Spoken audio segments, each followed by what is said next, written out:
We signed a donation agreement with a donor 2 years ago, and this same donor wrote to us claiming the donated assets back, claiming they are leased.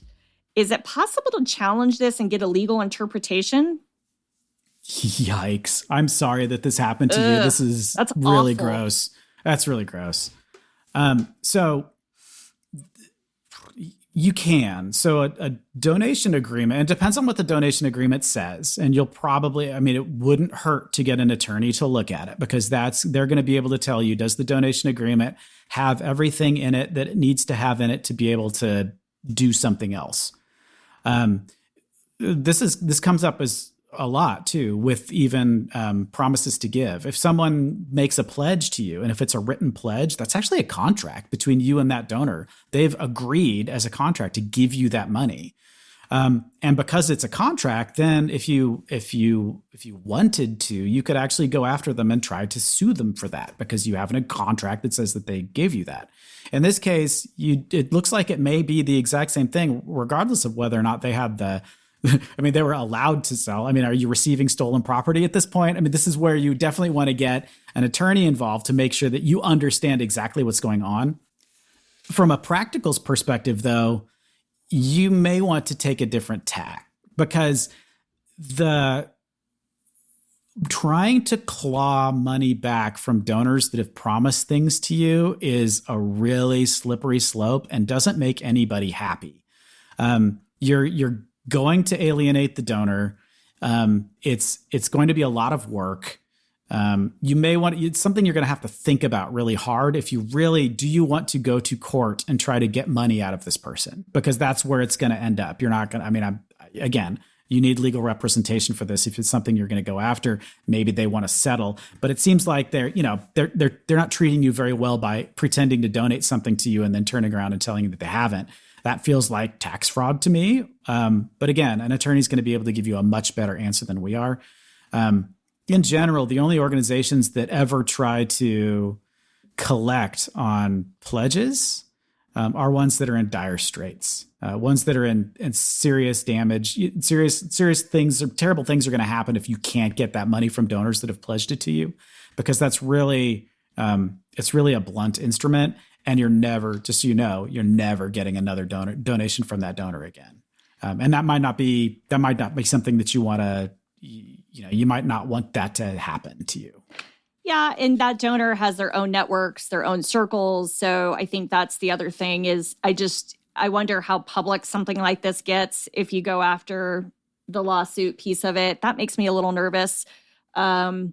I don't know. I like to always start with the relationship in mind, and perhaps how many times do you see like a donor or someone come to you and they have figured out the solution? Like, here is my strategy. I need, because they have a problem or something has changed in their life, but maybe there's other solutions than this one. So I would love if there's a relationship to try to understand and ask the donor some questions, and to try to get a sense of what's at the root of this request, or this, I want it back, right? I'm revoking my gift, because at the end of the day, we know that, really the only way donors have any right to ask for a gift back is if, they restricted it to a certain purpose and that wasn't followed. But so this goes back to that original donation agreement. If there's not, what did that say? Was there something your organization did or didn't do that led to this? Was there something that changed in the donor's life that led to this? Those are the questions I would have, and sort of coming at it from, we'd like to try to come up with a solution that can work for us all. And so can we have a conversation, right? That's where I think this starts, instead of let's go sue the donor, because good Lord, that's never, as you said, Andy, not good. That's the last resort. Yeah. I agree 100%. I think the relationship's probably the most important thing, because maybe they didn't know. Maybe they that was leased. Right. So maybe it was a mistake, right? So you don't want to get mad at them for a mistake. The other thing is to be very careful with is receiving donations of property. Anytime it's a physical thing, money's easy. They just transfer it to you. They write you a check and it's done. Property always has all of these strings attached. It could be, I mean, nobody's ever leased cash. Like that would never happen if it was a cash donation. So one of the things you want to make sure that you have in place is a gift acceptance policy, which then could have a section on it that says, we don't accept gifts of property, or we only accept gifts of property in special circumstances and you have to contact us first and we have to talk about it, right? Because people can give you all kinds of crazy stuff. Anybody that's ever done a silent auction knows that like you can get really weird art. Like someone will give you weird art they've been trying to get rid of for years and then say, oh yeah, this is a whatever, and it's worth $50,000 so that they can take that off their taxes. And you're like, I'm not appraising anything. Like that's on you. And if you have a gift acceptance policy, it gives you some sort of backup when that way the donor can't come back to you and say, well, you're just not taking it because you don't like me. You can say, well, actually we have the gift acceptance policy that's been in place for years and we have to apply that every time we decide whether we not accept a gift. And so it's not you and your 1972 rust-filled Chevy Nova. It's our policy. Nonprofit governance. Nonprofit answers. Nonprofit board. Nonprofit management. Nonprofit marketing. Nonprofit resources.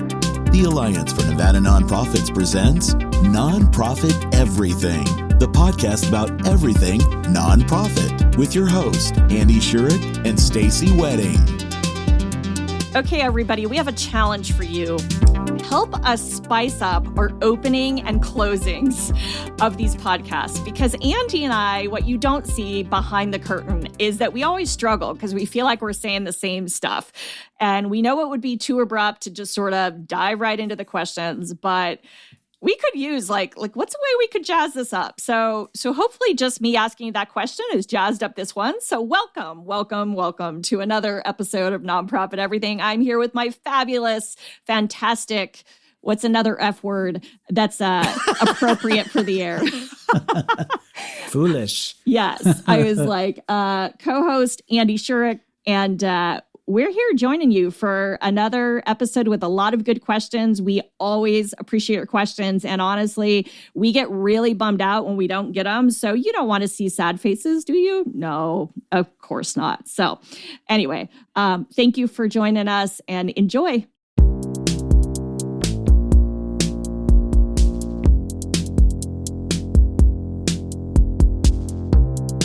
Hi, everybody. Stacy Wedding here. Welcome to another episode of Nonprofit Everything. We are so glad to have you here with us today. And I'm super excited because we have our special guest expert, Almendra Johnson, who is the Volunteer Program Director for Get Outdoors Nevada, as well as very active and I believe serves on the board of DOVIA, which is the Director of Volunteers and Agencies. For those who are into volunteerism in our community, definitely want to check out both Almendra and Dovia because very knowledgeable sources. So welcome, Almendra. Hi, thank you so much for having me, Stacy. Yes, would love to get started with you sharing a little bit more than just the title, right? Tell us about your background. Thank you. So I have been in Las Vegas for 15 years and relocated from Southern California. And trying to familiarize myself with a new place, I spent a lot of time exploring parks and trails with my kiddos and realized very quickly that Southern Nevada is a very active community, lots of volunteer activities, and one community link would hook me up with another community organization. And so very quickly and early on, we became that type of family that was volunteering all over the city. And that's how I came across Get Outdoors Nevada, and started as a part-time coordinator, managing volunteers on the weekends, and an opportunity for leadership opened up. And so here I am as the director going on 4 years. Oh, wow. And my other volunteerism did not stop. I continued to engage with different scouting orgs and school organizations, and Dovia kind of played in as an opportunity for me to also volunteer in that professional capacity, mentoring and helping other volunteer coordinators navigate our local nonprofit community. So I am their, what is the title? VP of Education. So I kind of set the agenda for our member meetings and get to kind of take input and invite guest speakers to join us. Awesome. Well, cool. Well, thank you for being with us. And we're going to just dive right into the question we got from a listener. And Andy, my co-host and I both said, we could dabble in this, but we certainly aren't the experts. We need to bring in someone who is. So really glad to have you here today. So the question is, as our agency's volunteer program has grown, we have found our old ways of doing business are no longer working. We often find ourselves repeating the same information to anyone interested in volunteering, which just doesn't feel very efficient. To correct this, we're going to create our first ever volunteer handbook. Do you have any suggestions of what to include? I want to balance sharing information that people new to our organization need to know with not overwhelming them with a long, boring document. It's a great question. And I think it's so timely. A lot of us volunteer managers right now are revisiting our policies, procedures, way of doing things. For the last year, we've been so hyper-focused on certain specific details, if you know what I mean. And so now kind of coming out of that safety focus, getting back to those basics, like what onboarding looks like for volunteers. I will definitely share some resources and ideas from our Dovia meetings recently. There has been, like I said, like that renewed interest to freshen up your way of doing things. And with technology and social media, we are seeing a lot more people interested in video onboarding and the hybrid situation. So not just having people, interviewed over video meeting, but also when they come in person for a training or an onboarding, using videos as a tool, since they're familiar with that kind of engagement already on social media and TikTok and the clips. So using that as part of the update or the refresh. And we had one manager share that, like your person that sent in the question, right? Your audience member wanting to do things differently. They were just tired of giving the same safety briefing. Yeah. And so they made the safety briefing into a video. So it was a little bit fun. They were able to put some easy illustrations with the use of Canva. And there's some other free resources, right, for nonprofits. But even just that little bit became less monotonous because it was done in a different way. So definitely would shout out adding some video refreshes to the trainings. And then additionally, I think what I see as a trend is revisiting how formal some of the stuff is. So I think that we onboard our volunteers as if we were onboarding an employee. And although I think there's a lot of overlap and definitely want to, make sure we are including background check policies, anti-discrimination and harassment policies, conflict of interest, that those are things that definitely you don't want to leave out, but also kind of addressing what things aren't really an issue so that you are thinning out that boring book. Because I think a lot of us take our HR book and just copy it into a volunteer book and change a few words. Yes. So so if you are diving to refresh and shrink it up, I think that's a really good call out that some of that stuff is just probably not relevant. Are vehicle policies relevant to someone that's coming to your site, for example? If they're not driving, why is there a whole page on that? So I definitely see how some volunteer managers, you feel the need to go through every single page, but I would advise maybe take out all the pages that don't need to be there.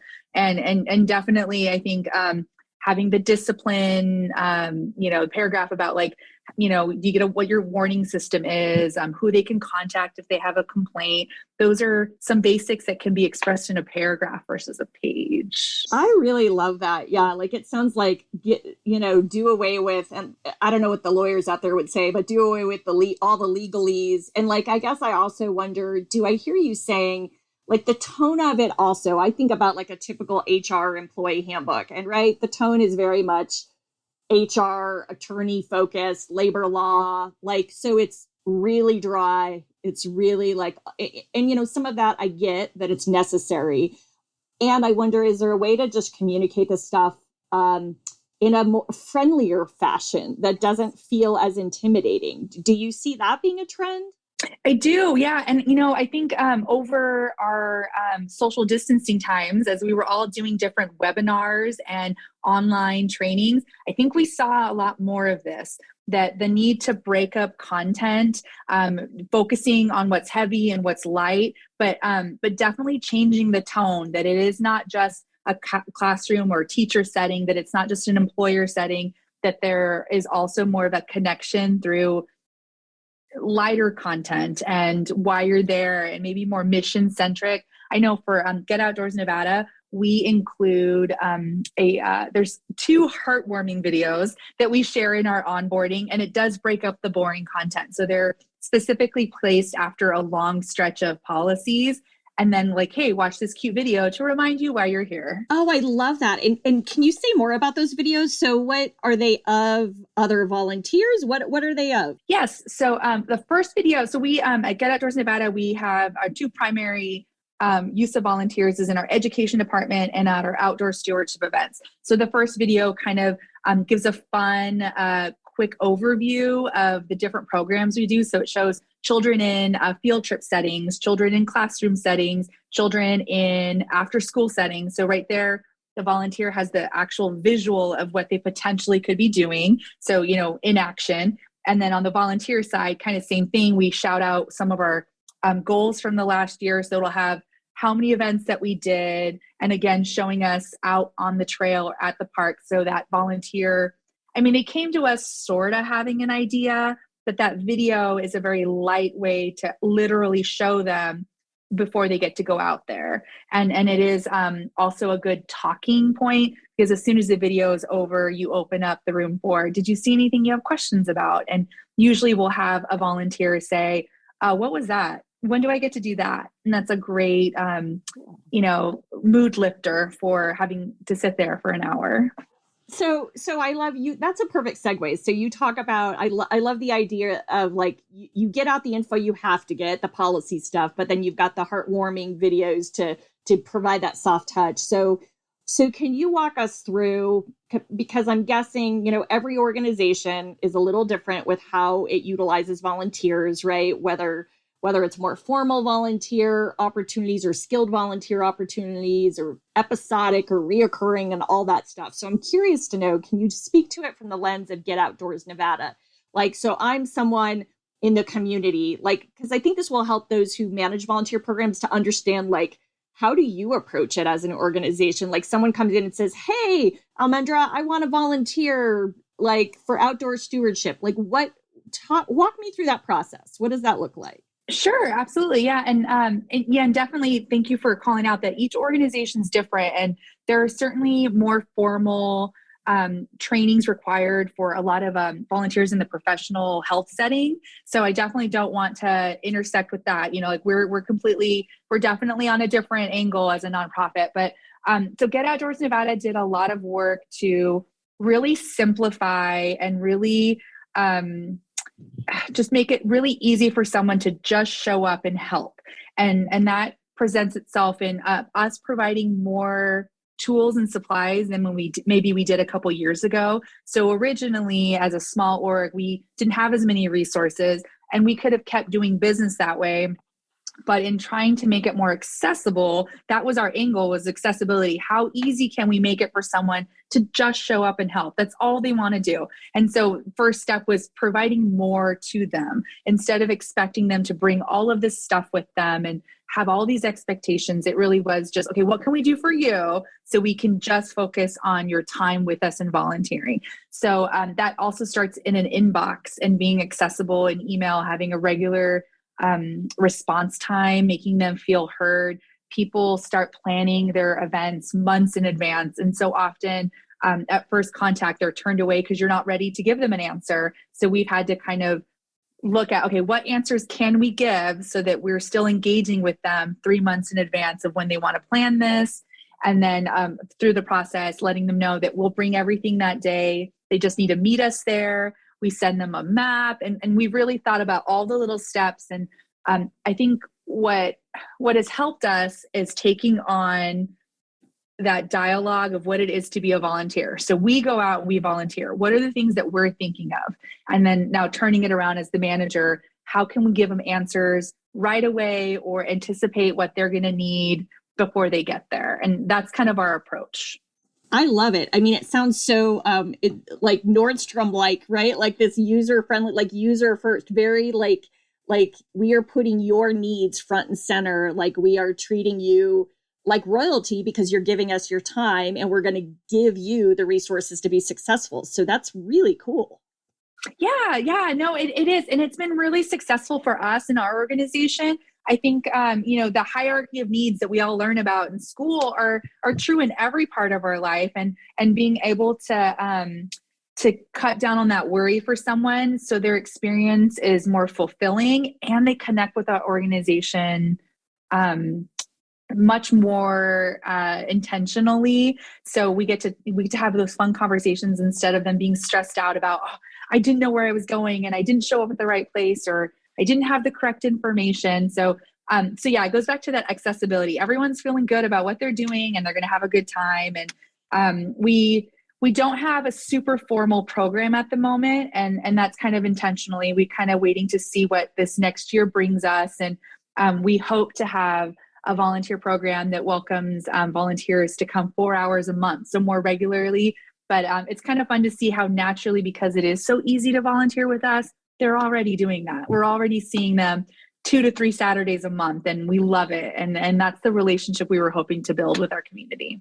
Well, and correct me if I'm wrong, but I feel there's this undertone, which is probably more of an overtone of equal access, the accessibility of it, the it's open to anyone. Like, is that just the nature? I'm sure some of this is just the nature of your mission and your organization. You also mentioned, though, intentionally keeping it simple. Can you talk a little bit about the why behind that, and what drove you? Yeah. No, thank you for calling. Yeah, absolutely. And actually, it's my work with Dovia. A lot of our organizations were really stuck with how to include more kids. As more high schools are requiring community service, the conversation shifted and how to include more minors. And so over the last couple of years, we've been talking a lot about how often youth are excluded because of fears of liability and concerns. And so that kind of started the conversation on accessibility and what really are the barriers. And for some organizations, of course, we recognize that there absolutely are some hard lines that, you cannot have someone there under the age, unsupervised, et cetera. But for others, we really started challenging ourselves to think about, does that really affect anything? If a parent has, is bringing their families, like, are there things for everyone to do? And that was the conversation we really explored. And personally, I think that as community members, that civic engagement should not be limited to only one class or one group. And so I think me bringing that to GON has definitely affected our programs. But I think also, I think it's a conversation that's happening right now that we're also excited to find ways to participate and help. And I think looking at our policies and our programs, we can also reflect that can change. It doesn't have to be the same HR book. It doesn't have to be the exact same rules. And that, perhaps that with good guidelines, training, and staff, that, a 16-year-old volunteer is just as important and welcome as your, 50-year-old or retiree, which seems to be, a very popular volunteer demographic. Interesting. Yeah. And I love the idea of reinventing. We're all sort of reinventing ourselves as people.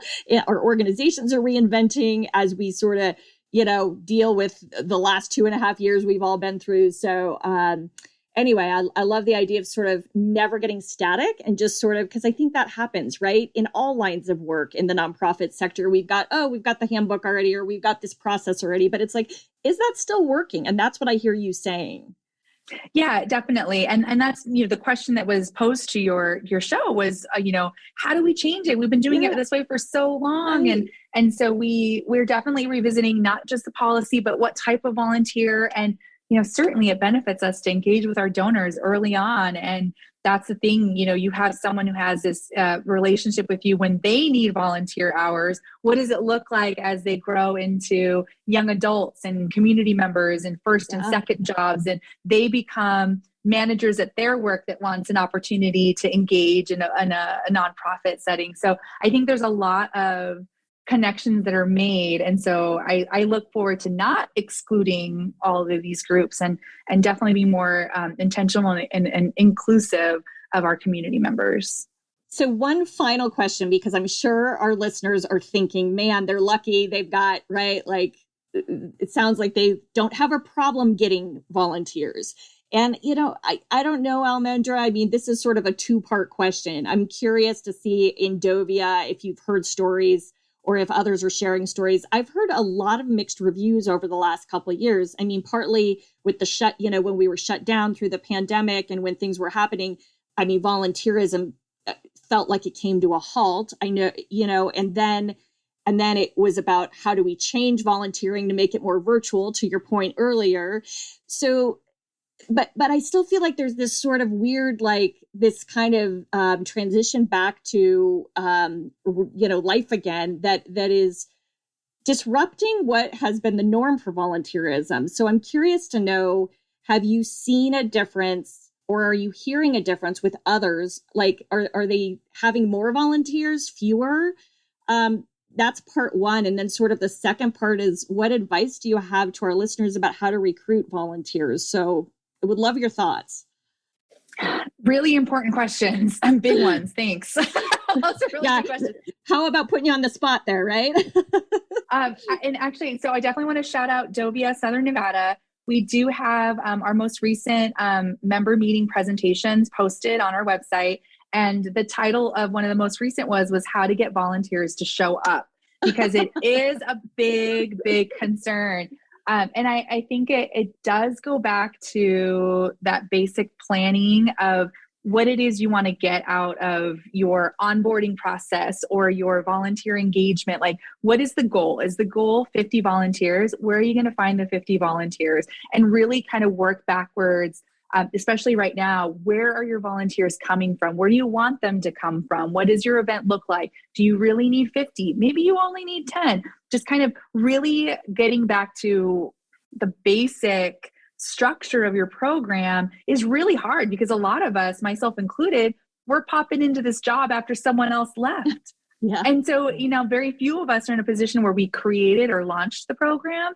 So a lot of us are just kind of using what we had, running around, keeping busy, doing 20 jobs and not really sitting down to kind of evaluate what the needs are right now. So that would be my first advice, is to spend that valuable time, and me telling you this of all people, to really find that core, like, what are you supposed to be doing, right?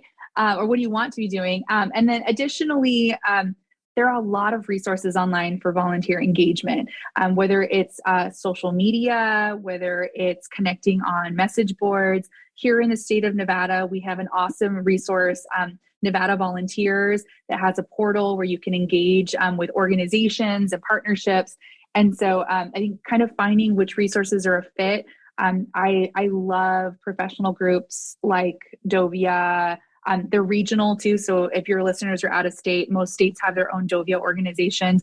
They have the best ideas, things that people are doing, or things that are like, don't do this right now. It's a bad idea. So I think that's, connecting with other managers.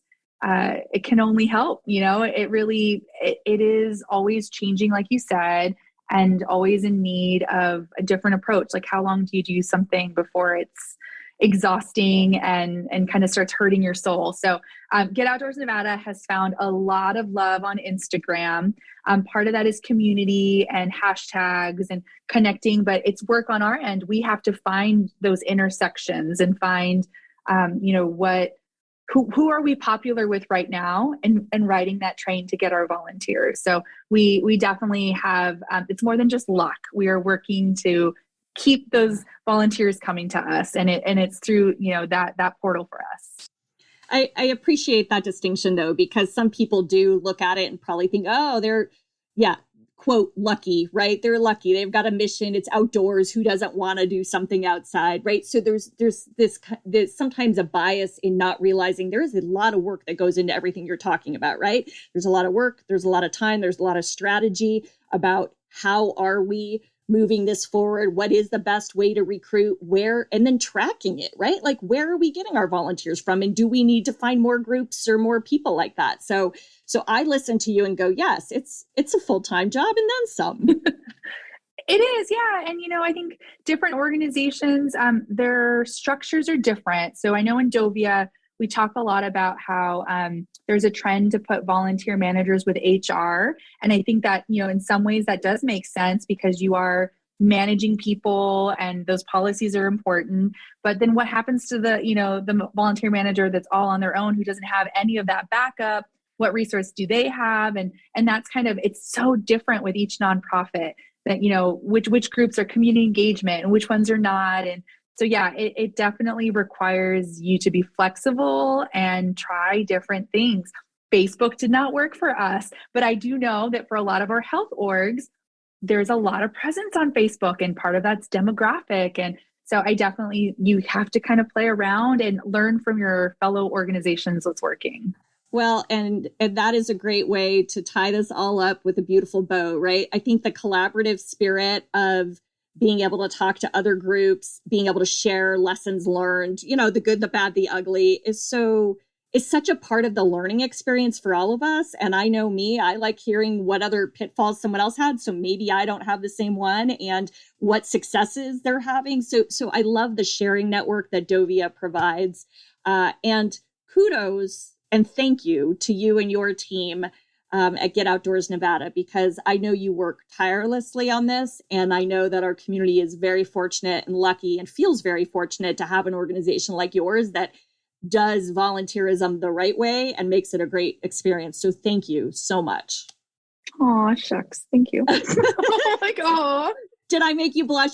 It's very sincere though. And for our listeners, I will just share, for anyone who doesn't know Get Outdoors Nevada, I will give a quick shout out that they are one of the organizations, you hear about people saying, please give me a good volunteer experience for my employees or my family or my coworkers, because you need that positive experience to then kind of get under people's skin so they want to keep doing it, right? And so I think Get Outdoors Nevada has figured out that sort of secret sauce, and yet you're continuing to improve that sauce. So, that recipe changes, right? So, and Almendra, thank you for being with us. Thank you for sharing your expertise. We I know our listeners are appreciative, and we'll put any contact info you're willing to share, including, and then we'll put Dovia contact info in our show notes. Are there any final words or thoughts you want to share before we wrap up?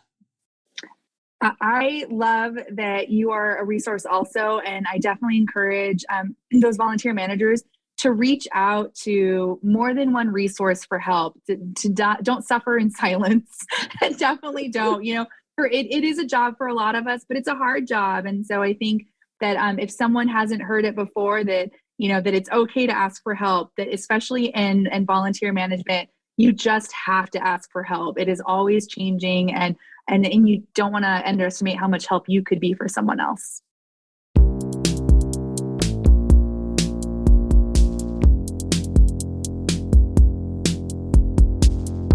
So do you know we've done over 100 episodes of this podcast? Oh, no wonder I'm so tired.